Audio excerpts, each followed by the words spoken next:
हमारे वेदों में अन्न को अन्नम ब्रह्म कहा गया है। भाव अन्न ही ब्रह्म है। सनातन धर्म की ही देन है कि बाकी सभी धर्मों में अन्न की महिमा अलग अलग रूपों में प्रकट हुई है। सभी धर्मों में हम देखते हैं, खास करके ईसाई धर्म में देखते हैं, सिख धर्म में देखते हैं, हिंदू संत परंपरा में देखते हैं कि भोजन खाने से पहले अरदास जरूर की जाती है। ईसाई मिशनरी कहते हैं भोजन खाने से पहले प्रेयर करो। हमारे सिख धर्म में तो बिना अरदास के कोई कर्म, कोई लंगर प्रसाद शुरू ही नहीं हो सकता। इसलिए सबसे पहले सतगुरु के आगे अरदास की जाती है। और हमारे जो संत परंपरा में है वहां भी जो भोग लगाकर ही प्रसाद जो है, लंगर है, जो वितरित किया जाता है। गीता जी में इस श्लोक की पुष्टि सभी धर्मों में होती है। और जब हम देखते हैं कि अलग अलग भंडारे होते हैं हमारे संतों के, कहीं भी होते हैं, कुछ भी हो, तो अलग अलग लंगर जरूर लगाया जाता है। महाराज गरीबदास जी ने अपनी वाणी में अन्न देव की आरती, बड़ी आरती, अन्न देव की छोटी आरती, ऐसा ऐसा वर्णन किया है जिसकी पूर्ण कथा तो शायद 5-7 दिन लगातार करते रहें, लगातार बोलते रहें तो शायद ही पूरी हो। महाराज फरमाते हैं, थोड़ा सा लेते हैं, महाराज कहते हैं, अन्न देव तू अलख दयालम, तोरे पलड़े तुले न लालम। अन्न देव तू जगमग ज्योति, तोरे पलड़े तुले न मोती। खुद्या त्रिषा मेटे पीड़ा, तोरे पलड़े तुले न हीरा। बेरागर किस काम न आवे, अन्न देव तो सब मन भावे। बेरागर है पत्थर भारी, अन्न देव तू आप मुरारी। महाराज बंदी छोड़ फरमाते हैं कि हे अन्न देव, आप अलख दयालम हो। दयालम, जो सब पर दया करे वह दयालम। आपके बराबर ना कोई लाल तुल सकते हैं, ना कोई मोती तुल सकते हैं, ना कोई हीरे जवाहरात तुल सकते हैं, ना ही कुछ और कोई वस्तु जिससे आपको तोला जा सके। क्योंकि सब में अन्न देव ही की शक्ति है। अन्न देव की शक्ति की जो ज्योति की तरह चमक रहा है।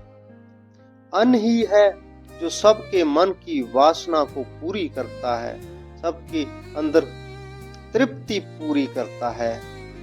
और अन्न ही आप मुरारी है। भगवान अन्न आप ही है। अन्न के बिना क्या है? अन्न के बिना ये जीवन भी नहीं हो सकता, तो और बातें तो क्या होगी। इसलिए अन्न देव पूर्ण ब्रह्म है। महाराज कहते हैं कि पोथी पत्रा विद्या ज्ञानम, अन्न पुरुष बिना कैसा ध्यानम। अन्न देव का सकल पसारा, अन्न बिन नाही यज्ञ जो नारा। महाराज कहते हैं ये ग्रंथ है पोथी पत्रा विद्या ज्ञानम। विद्या, ज्ञान, ध्यान, ये अन्न पुरुष बिना कैसा ध्यानम।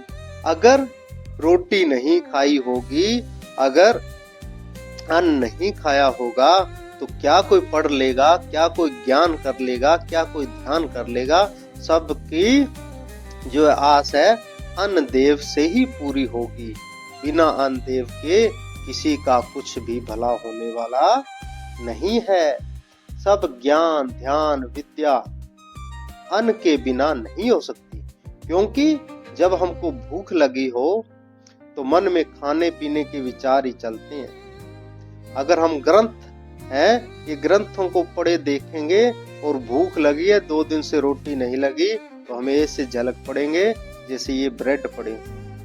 इससे ऐसे लगेंगे क्यों हमारा हर पल विचार अन्न के बिना अधूरा है। और तो बात ही क्या, कोई भी यज्ञ भंडारा बिना अन्न के पूर्ण नहीं होता। अन्न ही देव में पड़ा है। जिसको ग्रहण करके भक्ति भाव भी पैदा होता है। अगर अन्न को एक मर्यादा में खाएं तो हम कुछ भी कर सकते हैं, और भूखा पेट हो तो फिर कुछ होने वाला नहीं है। महाराज ने कहा भी है, भूखे पेट भजन ना होए गोपाला, ले लो की कंठी माला।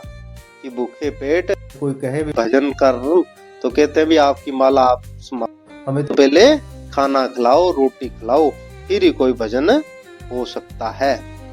परंतु इसका मतलब यह नहीं है कि आपको अन्न मिल गया, रोटी मिल गई तो आप बेसब्रों की तरह बहुत ज्यादा खा लो, फिर ज्ञान ध्यान नहीं होगा।